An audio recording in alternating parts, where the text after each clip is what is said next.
ಎಷ್ಟು ದಿನ ಆಯ್ತು ಈ relationship? We had a relationship of 6 years. 6 years? Yeah. 6 ವರ್ಷ. ಕೋಪ ತುಂಬಾ ಅಂದ್ರೆ ತುಂಬಾ ಬೇಗ ಬರೋದು, ಪ್ರತಿಯೊಂದಕ್ಕೂ ರಿಯಾಕ್ಟ್ ಮಾಡ್ತಿದ್ದೆ. ನೀವು ಕಾಸ್ಟಿಂಗ್ ಕೋಚ್ ಕೇಳಿದ್ರಲ್ಲ, ಯಾರಾದ್ರೂ ಒಂದು ಕೇಳ್ತಾರೆ ಅಂತಂದ್ರೆ ಹೊಡೆದು ಬರ್ಬೇಕು ಅಥವಾ ಆ ತರ ಅನ್ಸೋದು. ಸೀರಿಯಲ್ ಬಂದಿದ್ದು ಈ ಅಲಕ್ ಬಲಕಲ್ ಒಂದ್ ಶಾರ್ಟ್ ಬಂತು, ಸೂಪರ್ ಆಗಿ ಆಗೋಯ್ತು ಅಂತಾರಲ್ಲ, ಹಂಗ್ ಬಂದಿದೆ ಆಕ್ಚುಲಿ ನನಗೆ. ಏನ್ ಯೋಚನೆ ಮಾಡ್ತಿದ್ದೀರಾ? ಬೇಗ ಬೇಗ ಬೆಲ್ ಐಕನ್ ಕ್ಲಿಕ್ ಮಾಡಿ.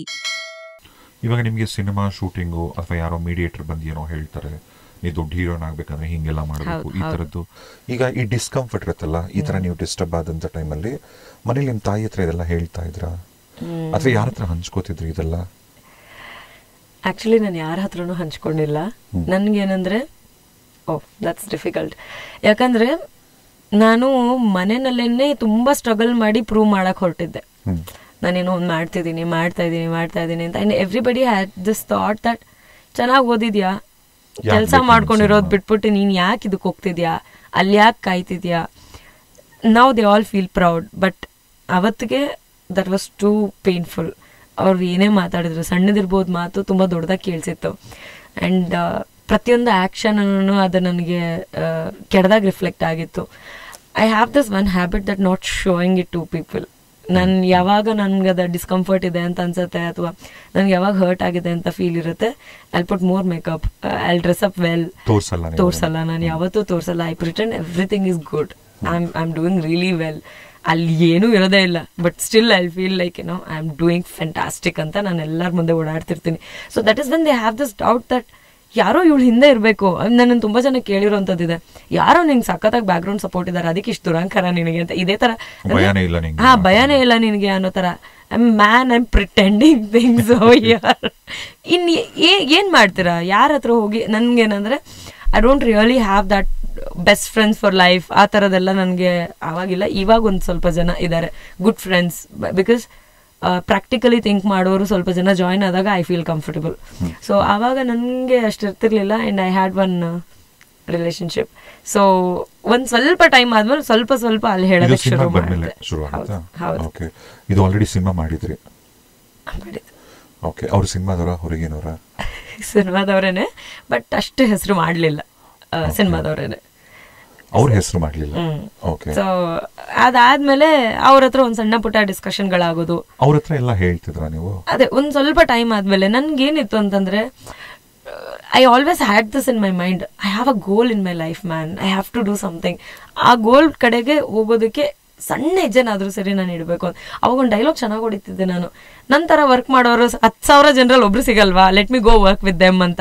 ಆ ಥರ ಡೈಲಾಗ್ ಹೊಡ್ಕೊಂಡು ಓಡಾಡ್ತಾ ಇದ್ದೆ ನಾನು. But then I met this guy and ಆವಾಗ we had some good friendship. ಅದಾದ್ಮೇಲೆ I started sharing things with him. ಈ ಥರ ಹಿಂಗಾಗ್ತದೆ. And because he was also in the same field, he could understand better. And ಆ ವಿಷಯಗಳನ್ನೆಲ್ಲ ಅರ್ಥ ಮಾಡ್ಕೊತಾ ಇದ್ರು. Later he become a typical boyfriend, saying that ಹಂಗೆ ಕೇಳ್ತಾರೆ ಅಂತ ಗೊತ್ತು ತಾನೆ, ನೀನು ಅಲ್ಲಿ ಮೀಟಿಂಗ್ಗೆ ಹೋಗ್ಬೇಡ ಅನ್ನೋ ಲೆವೆಲ್ಗೆ ಅದು ಹೋಗ್ಬಿಡ್ತು. ಅದು ಆಫ್ಟರ್ ಫ್ಯೂ ಇಯರ್ಸ್. ಈಗ ಲವ್ ಅಲ್ಲಿ will talk about only good things. C breakup, ಮೋಸ, ಆಳು ಮೂಳು, ಈಗ ನೀವು when you got into, I take that also light, don't worry. ನೀವು ಆ ರಿಲೇಶನ್ಶಿಪ್ ಅಲ್ಲಿ ಶುರು ಮಾಡಿದಾಗ ನೀವು ಸಿನಿಮಾದವ್ರನ್ನೇ ಒಂದು ಹೀರೋನೋ ಡೈರೆಕ್ಟರ್ನೋ ಯಾರೋ ನೀವು ಪ್ರೀತಿಸಕ್ಕೆ ಶುರು ಮಾಡಿದ್ರಿ. ಡೈರೆಕ್ಟರ್, ಸಿನಿಮಾ ಅವರು ಏನು ಹೀರೋನ? He's an actor. Okay. Our best things, you tell me about the good things. Yeah, we had very good time. And basically ಏನಂತಂದ್ರೆ, we used to look into mirror and say like made for each other always. ನೀವು ಇದೆಲ್ಲ ಮಾಡಿರ್ತೀರಲ್ಲ ಮದುವೆ ತನಕ, ಮದುವೆ ಮಕ್ಕಳು ಕನ್ಸ್ಕೊಂಡಿರ್ತೀರ? ಅದು actually it was pretty serious. So that was the only relationship in my life that I was serious about. And ಎಷ್ಟು ದಿನ ಆಯ್ತು ಈ relationship? We had a relationship of 6 years. 6 years? Yeah. 6 ವರ್ಷ. Wow. Yeah, and like plus 1.5 years of friendship. First 1.5 ವರ್ಷ love ಅಲ್ಲ, first 1.5 ವರ್ಷ friendship. We were very good friends. And ಅವ್ರ ಮನೆಯಲ್ಲೂ ನನ್ನನ್ನ, ಅಂದ್ರೆ ನಾನು ಅವರ ಬೆಸ್ಟ್ ಫ್ರೆಂಡ್ ಅನ್ನೋದು ಗೊತ್ತಿತ್ತು, ನನ್ನ ಮನೆಯಲ್ಲೂ ಬೆಸ್ಟ್ ಫ್ರೆಂಡ್ ಅವರು ಅನ್ನೋದು ಗೊತ್ತಿತ್ತು.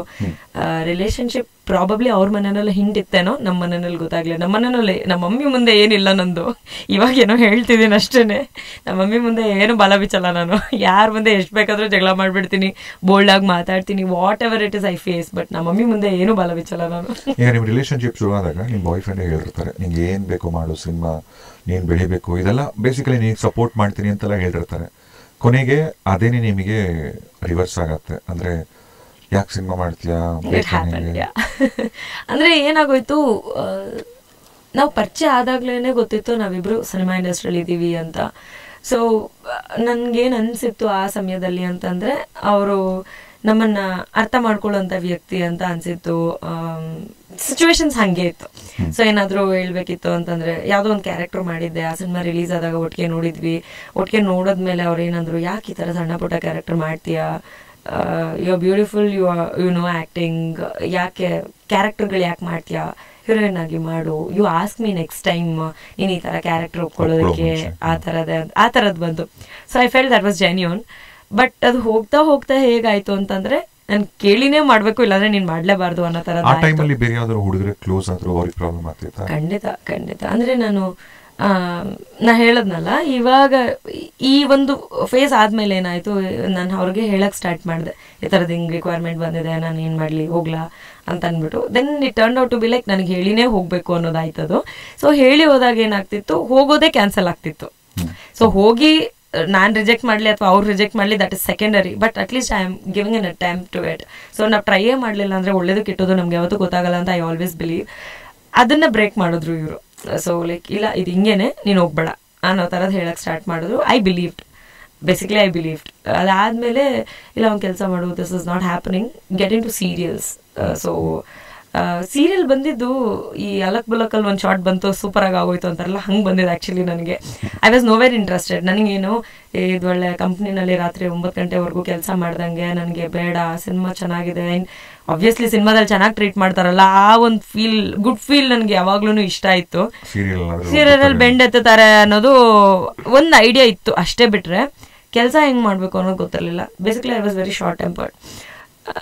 ಕೋಪ ತುಂಬಾ ಅಂದ್ರೆ ತುಂಬಾ ಬೇಗ ಬರೋದು, ಪ್ರತಿಯೊಂದಕ್ಕೂ ರಿಯಾಕ್ಟ್ ಮಾಡ್ತಿದ್ದೆ. ನೀವು ಕಾಸ್ಟಿಂಗ್ ಕೋಚ್ ಕೇಳಿದ್ರಲ್ಲ, ಯಾರಾದ್ರೂ ಒಂದು ಕೇಳ್ತಾರೆ ಅಂತಂದ್ರೆ ಹೊಡೆದು ಬರ್ಬೇಕು ಅಥವಾ ಆ ತರ ಅನ್ಸೋದು, ಬೈದೇ ಬರ್ಬೇಕು, ಹೊಡೆದೇ ಬರ್ಬೇಕು ಅನ್ನೋಷ್ಟು ರಿಯಾಕ್ಷನ್ಸ್ ಬರೋದು ನನ್ನ ಕಡೆಯಿಂದ. ಸೀರಿಯಲ್ಗೆ ನಾನು ಒಂದು ಕಾಲ್ ಬರುತ್ತೆ, ಅಶ್ವಿನಿ ನಕ್ಷತ್ರ ಸೀರಿಯಲ್ಗೆ. ಅದಕ್ಕೆ ಮುಂಚೆ ಆಕ್ಚುಲಿ ರವಿ ಬೆಳಗೆರೆ ಅವ್ರದ್ದು ಒಂದು ಹೇಳಿ ಹೋಗೋ ಕಾರಣ ಅಂತ ಒಂದು ಸೀರಿಯಲ್, ಆ ಸೀರಿಯಲ್ಗೆ ಕಾಸ್ಟ್ ಮಾಡ್ತಾರೆ ನನ್ನನ್ನು ಹೀರೋಯಿನ್ ಆಗಿ. 1-2 ದಿನ ಪೈಲಟ್ ಎಪಿಸೋಡ್ ಆಗುತ್ತೆ, ಬಟ್ ಅನ್ಫಾರ್ಚುನೇಟ್ಲಿ ಅದಕ್ಕೆ ಟೆಲಿಕಾಸ್ಟ್ ಆಗಲ್ಲ. ಅದು ಅಲ್ಲಿಗೆ ಏನೋ ಸಮ್ ರ್ಯಾಂಡಮ್ ರೀಸನ್ಸ್ ಅದು ಸ್ಟಾಪ್ ಆಗಿಬಿಡುತ್ತೆ. ಅದಾದ್ಮೇಲೆ ಅಶ್ವಿನಿ ನಕ್ಷತ್ರಕ್ಕೆ ಬರುತ್ತೆ. ನಾನು ಅವಾಗ ಆಕ್ಚುಲಿ ಒಪ್ಕೊಂಡಿದ್ದು ನನಗೆ ಪಾಕೆಟ್ ಮನಿಗೆ ಆಗ್ಲಿ ಅದು ಅಂತ ಅನ್ಬಿಟ್ಟು. ಅಶ್ವಿನಿ ನಕ್ಷತ್ರದಲ್ಲಿ ಹೆಸರು ಮರ್ತೋಯ್ತು ನನಗೆ, but I played a villain roll, JK ಅವರ girl friend. So I played that be ಇಂದನ ಏನೋ ಒಂದು ಭಾವನಾ ಕ್ಯಾರೆಕ್ಟರ್ ನೇಮ್. ಸೊ ಆ ಒಂದು ಪ್ಲೇ ಬಂದು actually that played a very important role in my career wise and a weird role in my love life. So Ashwini Nakshatra is a key for both here. So ನನ್ನ career ಪ್ರಕಾರ ನನ್ನ first telecast ಆಗಿರುವಂಥ serial ಕನ್ನಡದಲ್ಲಿ ತುಂಬ ಚೆನ್ನಾಗಿ ಹೋಗ್ತಿತ್ತು. 1-2 ವಾರಕ್ಕೇನೆ ಜನ ಎಲ್ಲರೂ ದಾರಿಯಲ್ಲಿ ಹೋಗ್ತಾ ಇದ್ರು ರೆಕಗ್ನೈಸ್ ಮಾಡೋದು. ಇವಾಗ ಹೆಂಗೆ ಬಿಗ್ ಬಾಸ್ ಫೀಲ್ ಇದೆಯಲ್ಲ ನನಗೆ, ಆ ಟೈಮ್ಗೆ ಅಶ್ವಿನಿ ನಕ್ಷತ್ರ ಆ ಫೀಲ್ ಕೊಟ್ಟಿತ್ತು ನನಗೆ. ಆಲ್ರೆಡಿ ಒಂದು 2 ವೀಕ್ಸ್ಗೆಲ್ಲ ಕೊಟ್ಬಿಟ್ಟಿತ್ತು. ಇಂತಹ ಹೆಚ್ಚಿನ ಕಾಂಟೆಂಟ್ಗಳಿಗೆ ಸಬ್ಸ್ಕ್ರೈಬ್ ಆಗಿ radio city Kannada YouTube channel. ಏನ್ ಯೋಚನೆ ಮಾಡ್ತಿದ್ದೀರಾ? ಬೇಗ ಬೇಗ ಬೆಲ್ ಐಕನ್ ಕ್ಲಿಕ್ ಮಾಡಿ.